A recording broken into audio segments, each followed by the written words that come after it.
Hey, how's it going? It's Stephen here from understandingaudio.com, and I want to share a very interesting fact with you. The average time it takes someone to figure out how to mix is 2 years. Why?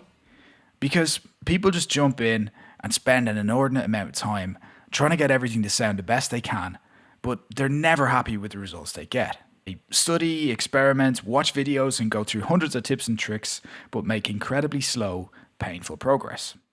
The mixing often feels like a dark art. One of those frustrating skills that when you see someone in full flow, it's like watching a master at work. You feel like you could never get the same results. How did they do it? How did they produce those insanely good mixes and make it look so damn easy? So how often have you started a mix, started pulling around faders, heard something on your kick drum you didn't like, and then spent the next 2 or 3 hours working on that, making it sound huge and exactly the way you want, while the rest of your mix is just sitting there without any progress and you've lost a few hours of your time? Unfortunately, that sounds all too familiar to me. I spent years trying to develop my own method. It was a very slow, painful process full of trial and error.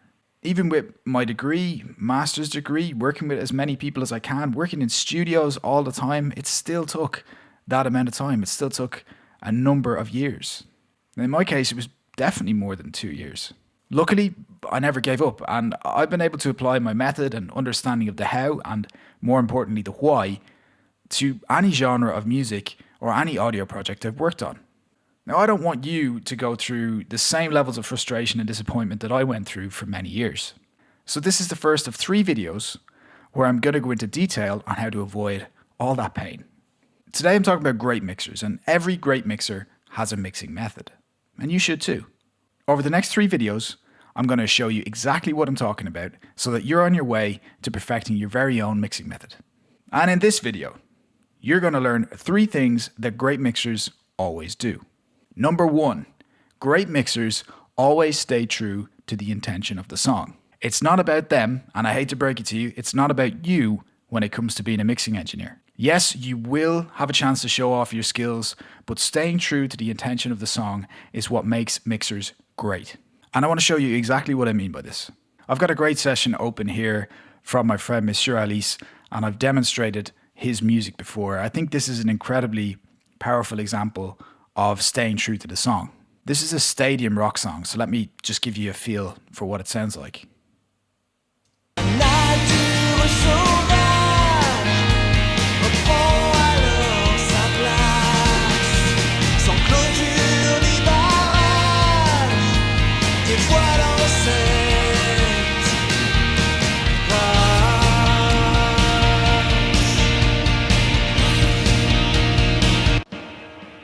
Alright, pretty cool. Now, from my conversations with Monsieur Alice before I mixed this, I got to know him a little bit. And he's a singer-songwriter. So the chances are with a singer-songwriter, they're starting these songs and they're starting to write these songs on either an acoustic guitar or a piano. Monsieur Alice is a guitar player, so he started this on an acoustic guitar and his voice, his vocals. So when you think about that and you think of a lot of great songs, most of them can be played on an acoustic guitar or a piano with somebody just singing along. Yes, even drunk people at parties who bring a guitar along to entertain people, even though nobody asked for it. But I digress. I knew that this was written on an acoustic guitar with Monsieur Alice singing, so that's where I started. Even though it becomes a stadium rock song, the bare bones of that song is a singer and a guitarist playing away. So here's what that sounds like.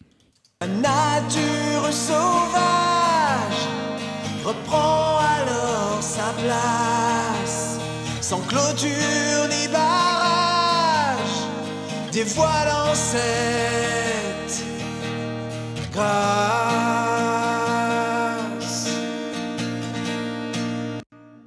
So that's the exact same song, exact same session, just a very stripped back version of it.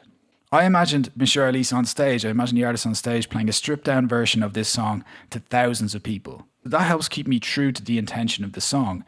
It's a really nice song written by a singer-songwriter with the intention of it being a stadium rock feel. So start with the stripped down version of that and then build everything around it. Now if I take the effects off the vocals and off the acoustic guitar, It's Control, Shift, and click if you want to take all sends off at once. This is what this sounds like. La nature sauvage reprend alors sa place, sans clôture ni barrage, dévoilant cette grâce. So they're the elements that I worked on first to build this out. And eventually, with all my effects added in, I gave it that stadium rock feel. Control, Shift, and click again. Do it here as well. La nature sauvage reprend alors. And then with everything back in. Sans clôture ni barrage, dévoilant cette grâce. So we're staying true to the artist's intentions here. By doing this, by staying true to the intentions, it helps you figure out your approach for each mix. And in turn, when you think like this, it gives you what you want and why you want it. Then you can go ahead and do it. More importantly, it serves the artist.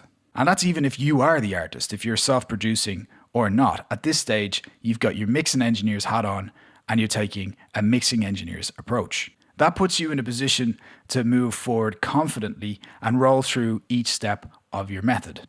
Maybe you'll start with the vocals and the acoustic guitar because they're going to be the most important elements and everything else builds on it. And while I'm down here on the acoustic guitar, I'm going to give you a bonus tip. I pull open the EQ I used and just chat briefly about what I did here. And most acoustic guitars, and most guitars, can be cut below 82 Hertz because 82 Hertz is equal to E2, which is the bottom E string on a guitar. In this track, the guitar is actually tuned to E flat, so the E string is at about 77 Hertz. Now you can actually visibly see that when an E flat chord is played. Quand du haut des sommets, au doux réveil du jour, j'observe émerveillé ces décors qui m'entourent.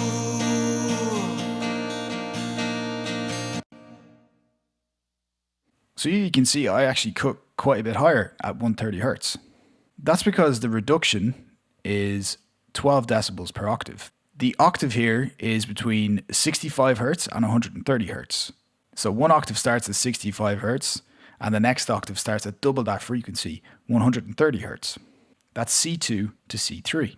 So as you pull back from 130 Hertz down towards 65, which is about here, there'll be a 12 dB reduction. At around 77 Hertz, which is where this E flat is, there's probably about a 7 dB reduction. So for guitars, you can always start your roll off at 82 Hertz and then have a listen in context with the rest of the mix and bring it up. If it starts sounding too thin, then bring it back down, add more of that low end back in. And another tip, all you have to do is cut that in half for the bass guitar because the E string on a bass guitar is an octave lower than any electric or acoustic guitar. So the frequency that you can cut below on a bass guitar is 41 Hertz. That EQ tip does not just apply to guitars, it applies to any element in your mix where you want to cut out below the fundamental. But more on EQ later. And now, since we've been talking briefly about the bass guitar, I'm going to use that as the example for the second thing great mixers always do. So the second thing that great mixers always do is to figure out their phase and if any phase correction is needed. Now, phase correction will fall under session prep, and a lot of great mixers will have great assistant engineers or editors to go through everything for them before they mix it. But the mixing engineer won't really be doing any editing as the mix progresses, but they will always have to look after their phase. So now I want to show you an example of that. Here I've got a bass DI and a bass amp part, and I'll play you what's going on with them.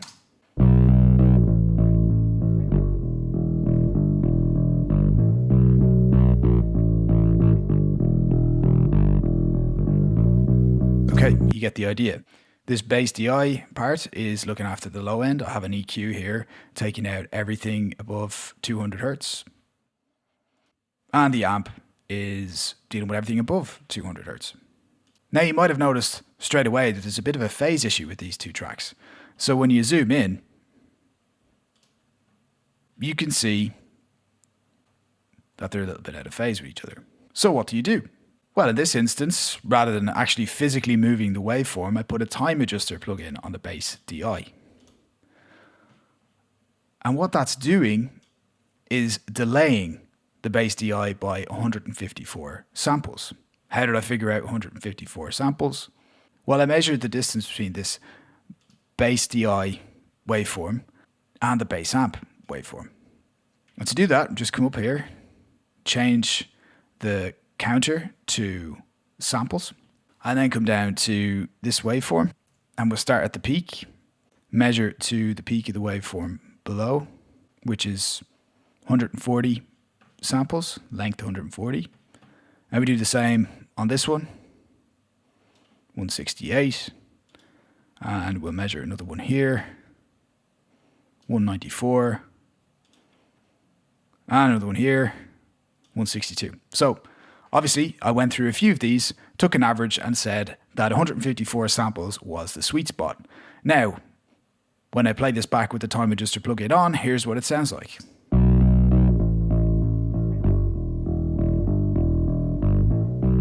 Now take it off. Just becomes muddy straight away. Back on. It's a rounder bass sound. And that helps when I add the processing.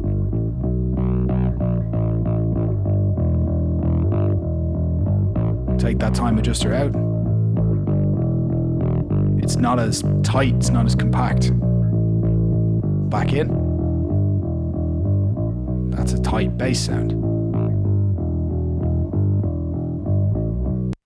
So something as simple as sorting out your phase, which great mixers will always do, and this is only a tiny phase adjustment, can have a massive impact on the rest of your mix. But when you have a method and you're working through it and you know that this phase adjustment has an impact on all the processing going on this bass bus, that's the value of having a method. That's the value of knowing what you're doing.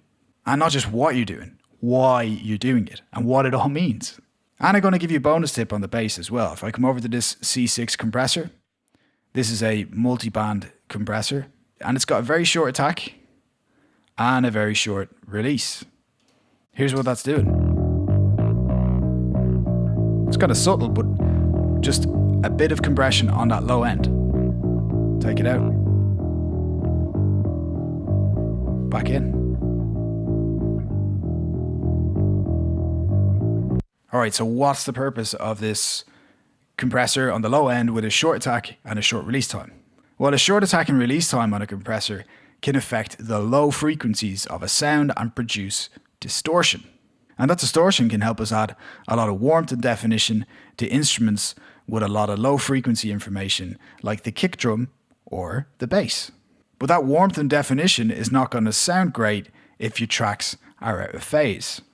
Are you beginning to see what I'm talking about by having a mixing method? So let's move on to the third thing that great mixers always do, and that is that they think creatively. Now, when I'm talking about thinking creatively, that doesn't just mean being different for the sake of being different. It also doesn't necessarily mean doing anything crazy with the mix to make it stand out and sound completely unique and different. No, it's not what I mean. While that's all good and being creative is amazing, and I actively encourage you to be as creative as possible within reason, what I'm talking about here is creative solutions. Here's a universal truth for you. Every mix, just like every person, is going to have problems. Some you can fix, some you can't fix. But there are almost always creative solutions. And a great mixer will find them. Maybe not to fix the person, but to fix the mix. And I want you to think about compression for a minute, and compression on vocals. So my lead vocal track is up here. I've got a couple of compressors on it, the LA2A and the 1176. And they're just doing what compressors do. They're taming any jumps in level, like this section here, and bringing up any softer parts so that there's an even sound across the vocal. But that's not why I want to talk about compressors today. I'll get to that another day. What I want to talk about is the creative solution in using compressors for effect. A lot of the time we want compression to be transparent, but sometimes we want to use it for a specific effect. Now, say I was having difficulty getting this vocal to peek through in the mix and to sit on top of the mix. It's not really the case here. If I pull it down a few dB.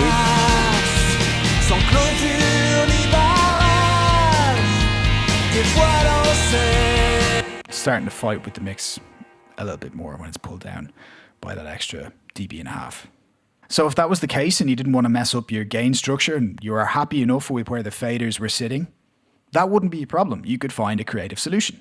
That creative solution is to use a compressor as a ducker, so that anytime your lead vocal needs to be the star of the show, a compressor automatically uses the lead vocal signal to pull down the guitars, or the music, or the drums, or whatever you see fit. So I always have this LV send, which is a lead vocal send. I always have this on my sends ready to set up, and you know, it's a great tip. It's another extra bonus tip. I recommend that you do this so that you've got that flexibility. It can send to wherever you want. So this LV send is already set up. If I come up here, all of my music goes into this bus. So if I wanted my lead vocal to duck everything that feeds into this bus, which is all of my music, everything except the drums, I would come here. I'm just going to move this plugin down one.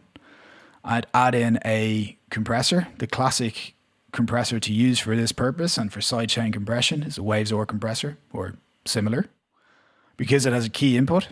And the key input is going to be the send from your lead vocal. So I come down here and I go to LV send. So I know now that my lead vocal is going to hit this compressor. And that's going to be the key to duck the music. And I want a very fast attack. I want that to happen straight away. I'll start with a 2-to-1 ratio. Let's hear what this does. Nothing, because you need to adjust the threshold. Now something's happening.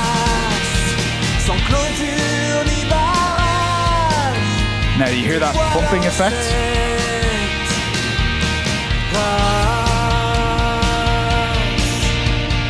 You might want to adjust the release. Make it a fast release.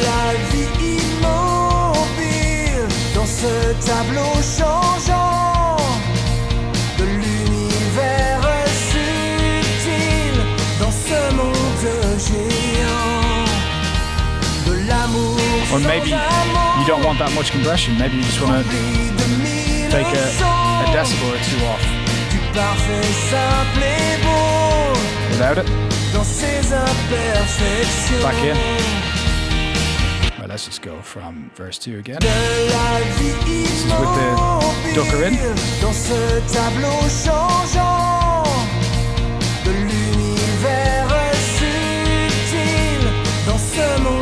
Out.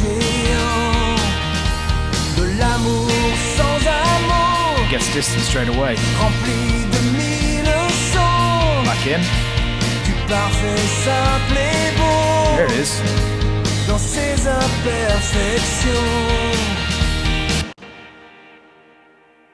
So you get the idea. It's a very quick, creative solution without you having to move faders at a very late stage in the mix. And that was a third of my 3 things that great mixers always do. They stay true to the intention of the song. They figure out their phase if any phase correction is needed throughout the mix. And they think creatively. Those 3 things combined start you on the path to building your very own mixing method. Because you see that one thing adds to another and you're building up a systematic approach that actually frees you up to be even more creative. Now on Wednesday, I'm going to be sharing another powerful tip and I'm going to be going really in depth on EQ and how this incredible tool can help you create and perfect your mixing method. Watch your inbox and stay tuned. And if you don't get emails from me and you're not subscribed to understandingaudio.com, then now would be a good time to do that. But you'll still see that video if you're subscribed on YouTube and you've got your post notifications on. I'm looking forward to it, so I'll see you for video 2 of 3 on Wednesday. In the meantime, keep having fun making great music.